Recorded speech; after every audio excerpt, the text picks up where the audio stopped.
Trinity's when I fell back. We don't ride waves.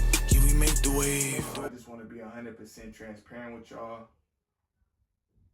And just start off by saying I fell off. Oh! I fell back. I fell off.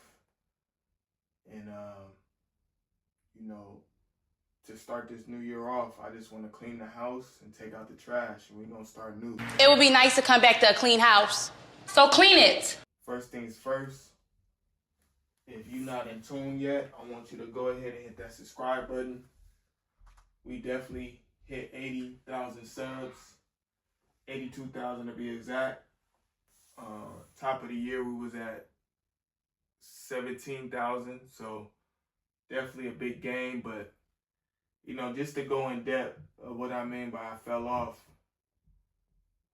It's a couple, it's really it's a lot of segments to this story. So we just going to start where we start.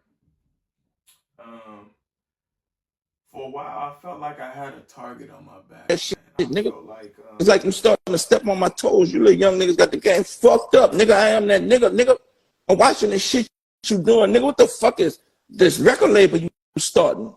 How the fuck you doing this shit without the mother? But I'm saying, Birdman. I felt like,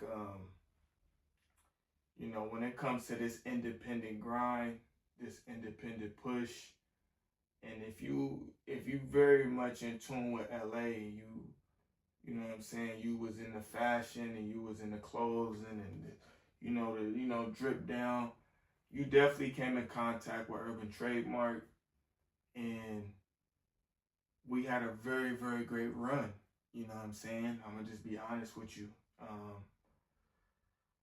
But as things grew, we started to diversify and put our hands and our feet in different places. I think people start to see the pure talent. And a lot of times, when you're talented, people want to leverage off your talent. And I felt like the moment people started to realize that I was really, like, a lot of times people push independency, but then, when the right dollar amount comes, they stray. They go left. We always talk about independence, and we live in a game where as though that's like marketed a lot. That's the fly to say I'm independent. Mm-hmm. That's like a swag. Yeah, I'm independent.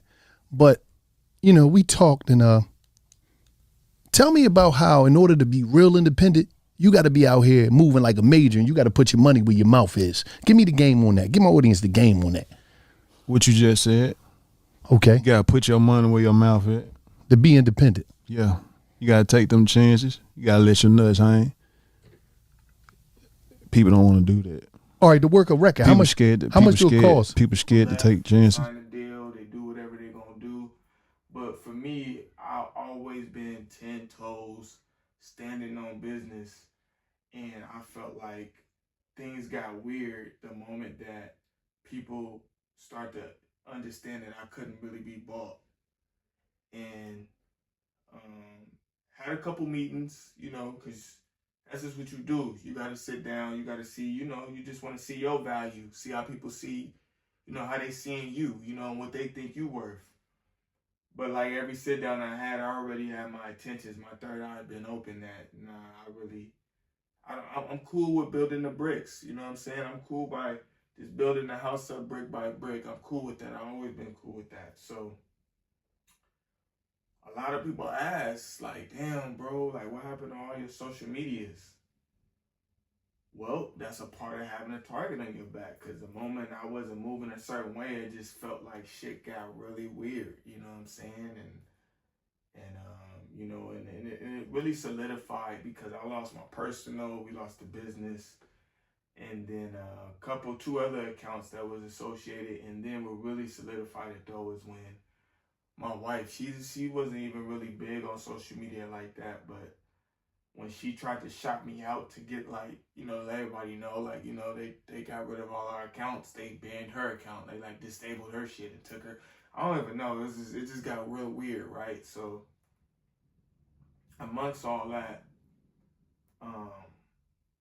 I just felt like at that point I fell back. You know, I fell off first because I felt like, I just felt like, what's going on? You know what I'm saying? I was in a like weird space. And then when that happened, I felt like I just fell all the way back because I knew that God was trying to get my attention. And it was time to pivot, you know what I'm saying, to something else, you know. And so I took some time to just reflect, fall back, and start making adjustments, you know what I'm saying? And just starting to build you know, social media is cool, you know, it's a tool, you know, it's a tool that you're supposed to use to reach, you know, the masses or the people that, you know, support you and follow you. But, you know, I think what I did when I fell back, I had to realize that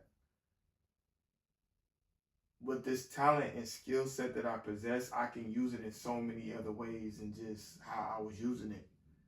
And so, you know, I got back into one of the things that I used to be into when I was young, but I got back in the stock market, you know what I'm saying? And I started trading a little bit and investing and start, you know, just kind of focusing my energy in that field. And it was probably one of the best things that ever happened to me. Because anybody that knows that's a trader or an investor that knows that it's just you, numbers, and emotions in that game. And, you know, you dictate how far you go. You know, you dictate your move, you dictate your strategy. And I can honestly say, man, that's probably one of the things that I gained was just diving into a field that I knew, like, the opportunity is endless. And not only that, it's financial over there. It's a segue to get towards financial freedom. You know what I'm saying? Like, social media is cool, you know, but, you know, investing is something that, it obviously takes time, but you always want to put yourself in a position where your money can grow while you sleep. And, you know, I guess, you know, building a brand and grinding, sometimes you might not have certain perspectives until certain things happen. You feel me? When you just take that step back and you just start like, damn, like, what should I be on? Like, what should I, you know, what moves do I feel like, you know, could be beneficial at this very moment where I don't need this over here anymore? Like, there's no ties to this. It's just me and the screen and numbers, you feel me? And my homework and my, you know, my DD, you know what I'm saying? And yeah, man. So in a sense, I fell off and I fell back and I found a new love and a new passion. And so often, a lot of times, people they see me out, they be like, what's up with the brand, bro? What's up with the clothing? That's something that's always going to be rooted. Like, you know, I feel like it's not a day go by that I don't see certain things and I get an itch to make certain things. But I knew, like, you know, like since day one, like if I don't have my all into it, it's not going to hit the same. So, but yeah, man, I mean, that's just one of a couple different stories, man. But yeah, man, I can honestly say I fell off and I fell back, you know. Another thing that it kind of really drew me to fall back to was there's this threshold or like a ceiling that you get to when you really talented and, like, you know what I'm saying, like, and you want to like start doing bigger things.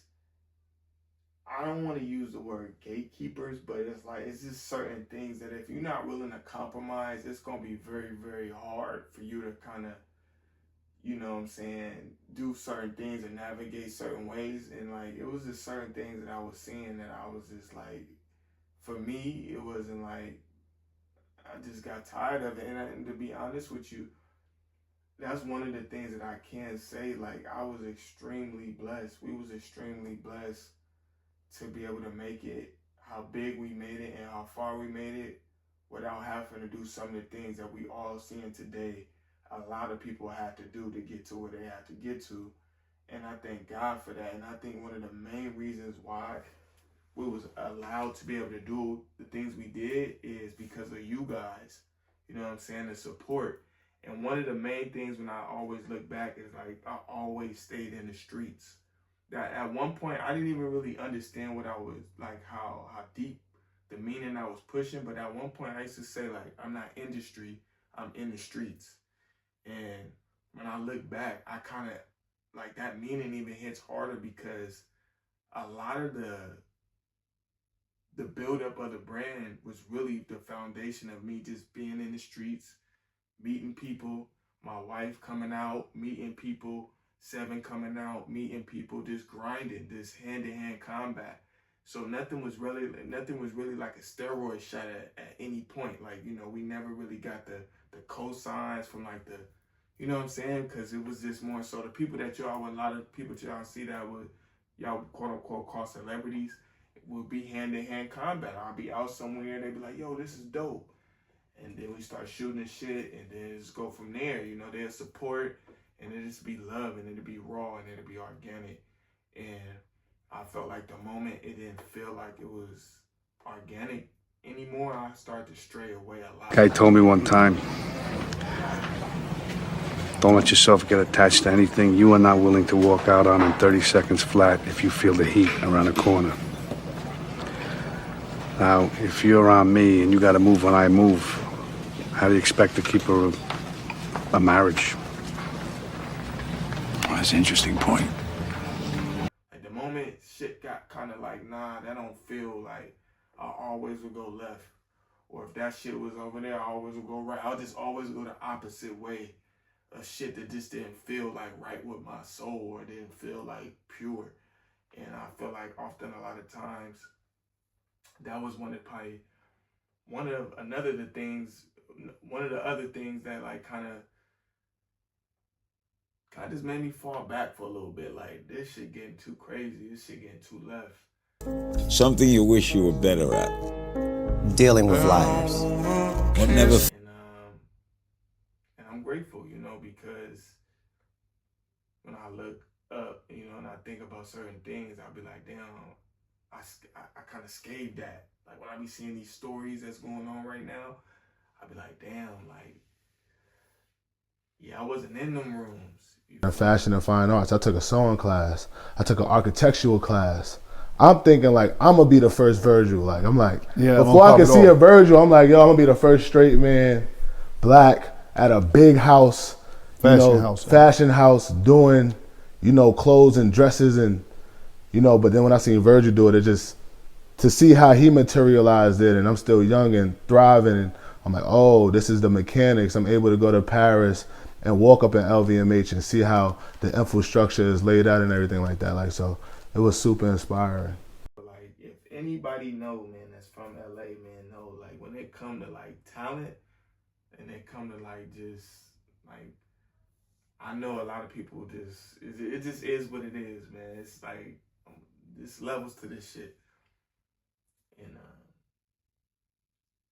so this is part one of a couple different segments I'm gonna start doing of how I fell off and I fell back. But make sure you hit that subscribe button. Make sure you turn on your post notifications. And yeah, we on the road to 100K, man. We at 82,000. So share this video, like this video, and we just taking out the trash, man. You know, cleaning the house for the new year. Let's get it.